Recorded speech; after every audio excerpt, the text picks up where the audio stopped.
pembahasan utama kelompok 2, yaitu merancang skema basis data relasional menggunakan IRD pada sistem akuntansi perpajakan.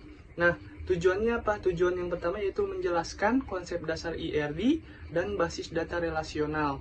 Nah, yang kedua, menguraikan langkah-langkah perancangan skema basis data relasional. Nah, yang ketiga, menjanjikan contoh IRD mencerminkan entitas, atribut, dan relasi dalam sistem akuntansi perpajakan.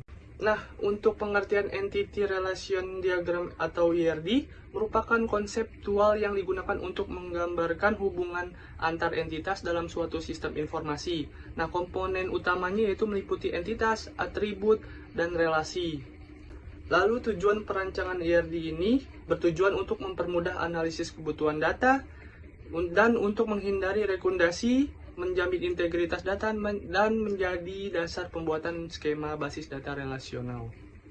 Nah, tujuan perancangan Entity Relationship Diagram ini dalam akuntansi perpajakan yaitu untuk memodelkan struktur basis data, menyederhanakan data kompleks, dan memastikan pemahaman yang jelas tentang detail entitas seperti pajak, transaksi, dan akun. Nah, IRD ini juga berfungsi sebagai alat komunikasi visual dan juga membantu tim pengembang dan pemangku kepentingan. Dalam akuntansi perpajakan, sistem IRD adalah alat untuk merancang basis data yang memvisualisasikan hubungan antara berbagai entitas seperti wajib pajak, faktur, data rekening, beserta atribut dan relasi lainnya. Nah, IRD ini juga membantu memetakan bagaimana data yang relevan dengan saling terhubung sehingga mempermudah pengelolaan data untuk tujuan penghitungan perpajakan. Lalu tujuan perancangan IRD ini bertujuan untuk mempermudah analisis kebutuhan data dan untuk menghindari redundasi, menjamin integritas data, dan menjadi dasar pembuatan skema basis data relasional. Nah, tujuan perancangan Entity Relationship Diagram ini dalam akuntansi perpajakan yaitu untuk memodelkan struktur basis data, menyederhanakan data kompleks, dan memastikan pemahaman yang jelas tentang detail entitas seperti pajak, transaksi, dan akun. Nah, IRD ini juga berfungsi sebagai alat komunikasi visual dan juga membantu tim pengembang dan pemangku kepentingan. Assalamualaikum warahmatullahi wabarakatuh. Perkenalkan, nama saya Yenita Utami. Saya akan menjelaskan konsep akuntansi perpajakan. Akuntansi perpajakan adalah cabang akuntansi yang berfokus pada pencatatan, pengklasifikasian, dan pelaporan transaksi keuangan yang berhubungan dengan kewajiban pajak suatu entitas atau individu. Tujuannya untuk memastikan pelaporan pajak sesuai dengan peraturan perpajakan yang berlaku. Kemudian, ada peran basis data dalam sistem pajak modern. Basis data berperan penting dalam sistem pajak digital karena mendukung pencatatan, pengelolaan, dan pelaporan pajak secara cepat, akurat, dan aman. Yang biasa digunakan untuk yang pertama, menyimpan data transaksi besar, dan yang kedua, menghubungkan data wajib pajak dengan pelaporan. Ketiga, mempermudah audit pajak. Dalam contoh nyatanya, misal sistem e-faktur dan ESPT memungkinkan otomatisasi perhitungan dan pelaporan pajak, seperti pada PT Sumber Rezeki yang dapat membuat laporan pajak bulanan secara cepat tanpa ada kesalahan secara manual. Lalu, ada kendala dalam perancangan basis data. Biasanya kendalanya itu ada beberapa kendala umum. Yang pertama, ada data yang tidak konsisten dari pengguna. Yang kedua, duplikasi faktur karena input ganda. Yang ketiga, kesalahan hubungan antar tabel atau relasinya salah.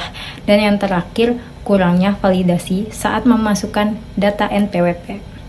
Assalamualaikum warahmatullahi wabarakatuh. Saya Bunga Denias. Di sini saya akan melanjutkan tentang skema basis data relasional.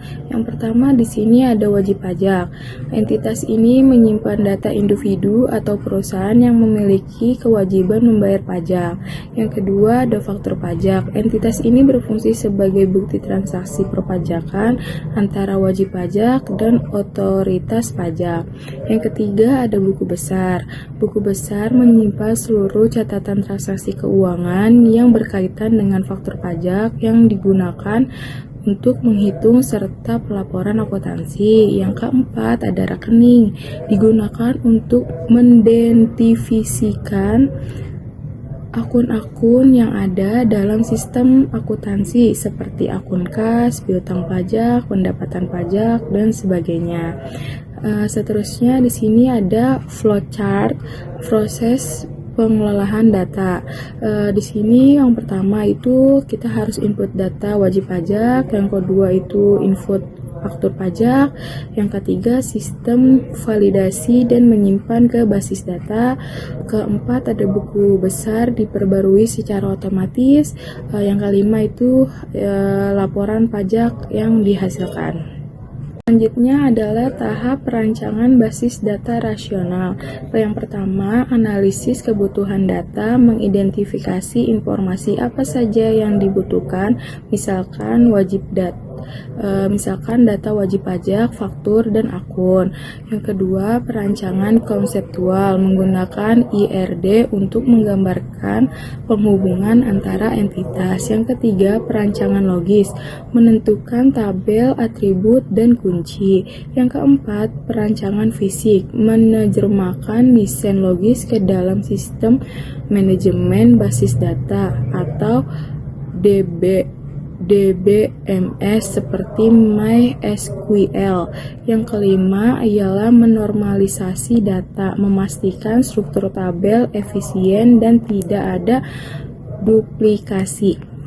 Selanjutnya ialah kelebihan dan kekurangan IRD dalam sistem akuntansi. Yang pertama, kelebihannya. 1. Memudahkan dokumen struktur data. Yang kedua, mengurangi duplikasi data. Yang ketiga, mempermudah komunikasi antara tim. Kekurangannya yang pertama, tidak menggambarkan proses bisnis secara rinci. Yang kedua, membutuhkan pemahaman teknik untuk interpretasi diagramnya. Sekian dari kelompok kami. Terima kasih. Kurang lebihnya mohon maaf. Wassalamualaikum warahmatullahi wabarakatuh.